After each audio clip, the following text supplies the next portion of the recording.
Hi there, everybody. Are you ready? Ready for more education on the risk factors for epithelial ovarian cancer? You have come to Menopause University, and I'm Menopause Taylor, your teacher. This is video number 422. And the reason I always tell you the number of the video is because you really just have to watch all these videos in order if you want any chance at all of getting the menopause education you deserve. Every video starts where the last one ended. So if you don't watch them in order, you will always be questioning things I've already addressed. I am an anal, neurotic, pedantic, perfectionistic surgeon. I agonize endlessly over precisely the right way to ensure that you understand everything. So take advantage of my neurotic tendencies and watch these videos in order. Last week, I presented the whole list of risk factors for epithelial ovarian cancer. Here it is again. You discovered that it shares a lot of the same risk factors as breast cancer. Here's the list of risk factors for breast cancer that you've seen dozens of times. And to prove just how much overlap there is in the risk factors for these two cancers, last week I made a third chart to show you how they are practically mirror images of one another. Here's that overlap chart.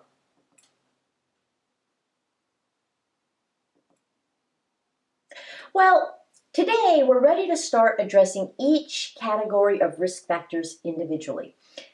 And the first category of risk factors to address is genetic mutations for epithelial ovarian cancers. But to understand anything about specific genetic mutations, you have to know a little bit about the differences between hereditary and non-hereditary ovarian cancers in general. Now, I just told you that there was a lot of overlap between breast cancer and epithelial ovarian cancer. And in the breast cancer unit, I gave you a very detailed video on the differences between hereditary and non-hereditary breast cancers. That was video number 367. And every time there is similarity between one disease and another, I find myself wondering whether or not I should rehash what I've already taught you or just tell you to watch a previous video. I never wonder about this for very long, and that's the case for a few reasons. The first is that my anal, neurotic, pedantic personality makes me cringe at the thought of taking any shortcuts. The second reason is that I know there are some women who won't watch these videos in order no matter how much I beg them to do so. A third reason is that I think it's very beneficial to get a review of what you've already learned in a previous disease unit, but in the context of the new disease we're studying. Not only does that reinforce the basic principles that underlie the similarities, it also refreshes your memory so that you can use the information more readily in the current unit. Any real education involves basic principles that are at the very foundation of the area of study. And while I may present these foundational principles in one unit, they are still pertinent to other units. So I present them in great detail the first time and less detail after that. You just get a review the second time around. And yet a fourth reason that I give you a review is that you will not find this material in my book. I do not have the luxury of adhering to the same degree of specificity and detail in my book that I have here. So, as usual, I am going to give you a review on hereditary versus non-hereditary cancers, this time in the specific context of ovarian cancers. The most critical thing for you to acknowledge is that this particular video is not focusing specifically on epithelial ovarian cancers. It pertains to all ovarian cancers originating from any kind of cell within your ovaries. It might be a germ cell, which is an egg cell. It might be a gonadal stromal cell, which is a hormone-producing cell. Or it might be an epithelial skin cell. Back in video number 367 on hereditary versus non-hereditary breast cancer, I showed you this chart. Don't focus on it too long because it's tailored to breast cancer, not ovarian cancer. I gave you extremely detailed information on all of these things. But today, we're going to adapt it to ovarian cancer without all the detail. So here's the same chart with all the specifics for ovarian cancer instead of breast cancer.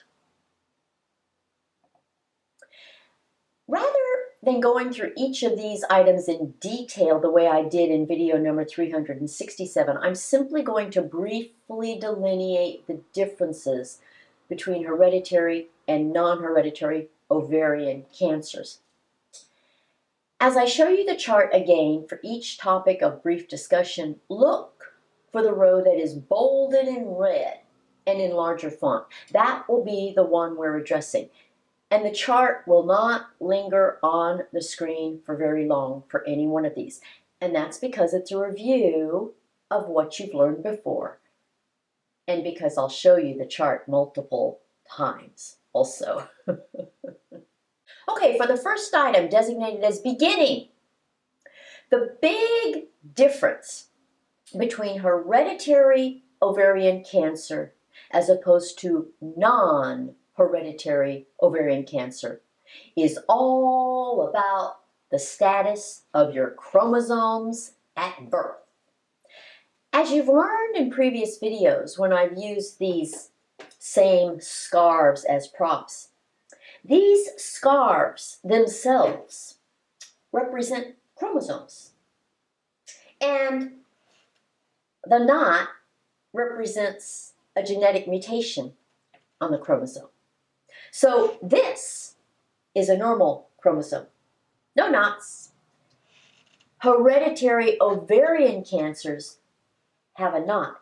So they have their beginning before conception because you're born with them. So what I mean by this is that with hereditary ovarian cancer, you are born with one defective gene that predisposes you to ovarian cancer from the start. So you're born with this. Two identical genes, but one with a mutation. But with non-hereditary ovarian cancers, they have their beginning after conception. And what I mean by that is you are born with normal genes. Both normal, no knots. So the second item is damage. This has to do with chromosomes also. With hereditary ovarian cancer, you only have to damage the other matching gene in order to get the disease. You've already got one gene damaged. You just have to damage this one. But with non-hereditary ovarian cancer, you have to damage both normal chromosomes, and usually what you have to do is to damage a lot of different genes, multiple genes, before you're going to get to the point where you have two matching genes that are damaged in a way that results in ovarian cancer. You have to have both genes damaged. And if they aren't matching genes that are damaged, you're not going to have enough damage to create the disease. For a genetic mutation to manifest as the actual cancer, you have to damage two identical genes on two different chromosomes. And that leads us to the third item, which is number of mutant genes. In other words, how many genes have to get damaged in order for you to get ovarian cancer.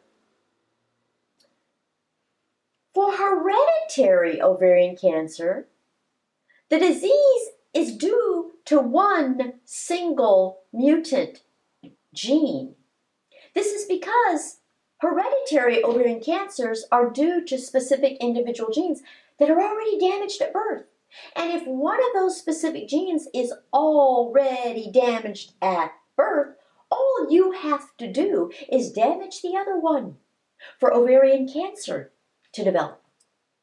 But for non-hereditary ovarian cancer, the disease is due to accumulated damage in multiple genes. And only until you get to the point where you've damaged the same gene on both chromosomes can you get the disease. Next is age. Because it takes less time to damage just one gene rather than multiple genes, hereditary ovarian cancers occur at young ages, whereas non-hereditary ovarian cancers occur at older ages. So there are a lot of hereditary ovarian cancers that occur at young ages, but most of the non-hereditary ovarian cancers occur at older ages. Now for risk. With hereditary ovarian cancer, your risk of getting the disease is between 25 and 55%. But with non-hereditary ovarian cancer, it's only 1.4%. That's a huge difference in risk. And this does not take into account any other risk factors.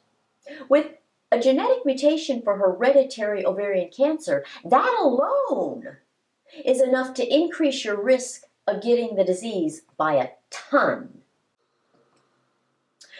When it comes to degree of susceptibility, it varies for both hereditary and non-hereditary ovarian cancer, based mostly on your other risk factors. And of course, we'll be discussing all these other risk factors in future videos. This particular line item is all about how many risk factors you have overall. If you already have a genetic mutation, whether or not you'll get ovarian cancer will depend on your other risk factors. And if you don't have a genetic mutation, whether or not you'll get ovarian cancer will depend on your other risk factors. Either way, the number of risk factors you have makes a big difference.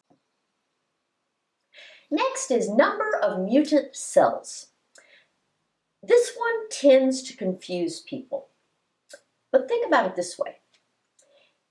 If you have a hereditary genetic mutation of any kind, it is present in all of your chromosomes, in every cell of your entire body at birth. So with hereditary ovarian cancer, all of your cells carry the mutation. But with non-hereditary ovarian cancer, you don't have any gene mutations at birth.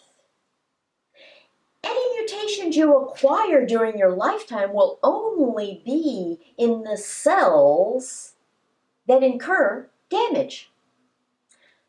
So with non-hereditary ovarian cancer, just one single cell, the one that started the cancer, carries the mutation. And that rolls over into the number of organs that contain the mutation. The logic is along the same lines here.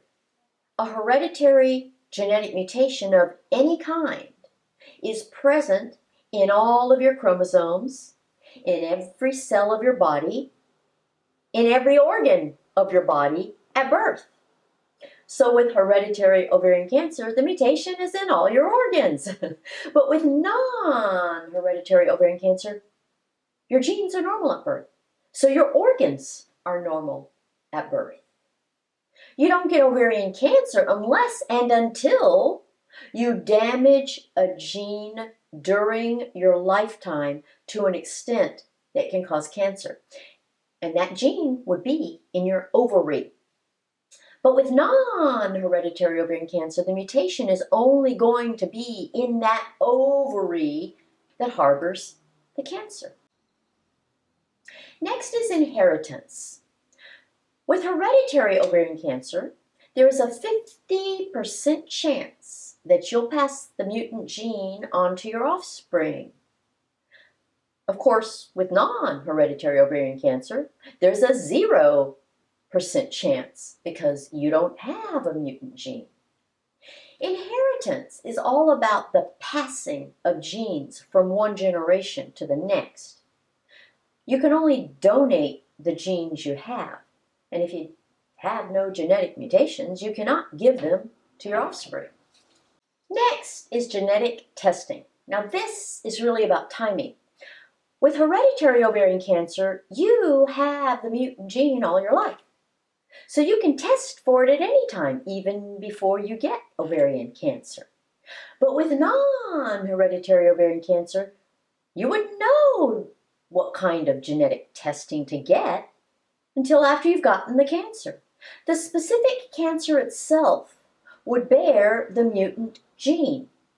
So you'd have to get ovarian cancer before you could do any genetic testing for it. Next is incidence and prevalence.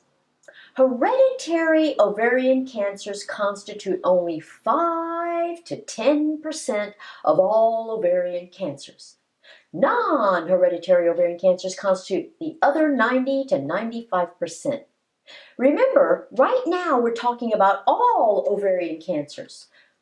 When we confine our discussion to epithelial ovarian cancers only, you'll see that genetic mutations account for 20% of all epithelial ovarian cancers. And that's not a lot either. So either way, it's not very many. Most people are shocked to learn how little ovarian cancers are caused by heredity versus non-heredity. For screening, if you suspect that you're at risk for a hereditary ovarian cancer, you can get genetic testing and genetic counseling to confirm or rule out a genetic mutation at any time. But if you're at risk for a non-hereditary ovarian cancer, there is no screening test to detect it early. This will be something we address in great detail in future videos. And finally, we get to prevention. Invasive surgical procedures are common among women at high risk for hereditary ovarian cancer. And they are the very best way to decrease your risk for ovarian cancer. But these can be excessive for purposes of preventing non-hereditary ovarian cancer, for which prevention primarily entails diet and lifestyle measures. So there's a huge gap in the reliability of preventive measures for women in different risk categories. And we will be discussing this in great detail in future videos also. If any of this seemed foreign to you, go back and watch previous videos, specifically video number 367. There I go into detail about each of these. Today I've merely zipped through it as a review. The bottom line is that hereditary ovarian cancers and non-hereditary ovarian cancers are really very different diseases. And the hereditary features of different kinds of ovarian cancer vary significantly. If you suspect or know that you are at risk for hereditary ovarian cancer, consider genetic testing and genetic counseling for that particular ovarian cancer. Do not compare your situation with any other woman's ovarian cancer. And if you get a non-hereditary ovarian cancer, be sure you focus specifically on the precise kind of ovarian cancer you have. The biggest mistake women make is failing to realize the massive number of ovarian cancers that exist. As I told you in video number 416, there are about 63 different kinds all told. The distinction between hereditary and non-hereditary ovarian cancers is one of the most important determinants of any cancer's behavior. So the category of genetics is the first category on our list of risk factors, and that's because it's the one about which we know the most. Of course, it's also because it's the easiest one to study. Notice that it is not because it comprises the majority of ovarian cancers. It doesn't. It comprises only 5 to 10% of all ovarian cancers and only 20% of epithelial ovarian cancers. And since it's the first item on the list of risk factors, I'll start teaching you about it next week. So that does it for today. I know this wasn't totally new to you, and while you can find the chart in the link in the description box and at Menopause Taylor, be aware that it's almost identical to the one we created for breast cancer. And the chart does serve as your summary. I look forward to seeing you again in a week. And it will be even nicer if I see you before then at menopaustaylor.me scheduling a consultation, or on social media following me, or subscribing to my channel and my newsletter, which will make you an official student here at Menopause University. And I love being your teacher. Class dismissed. Bye.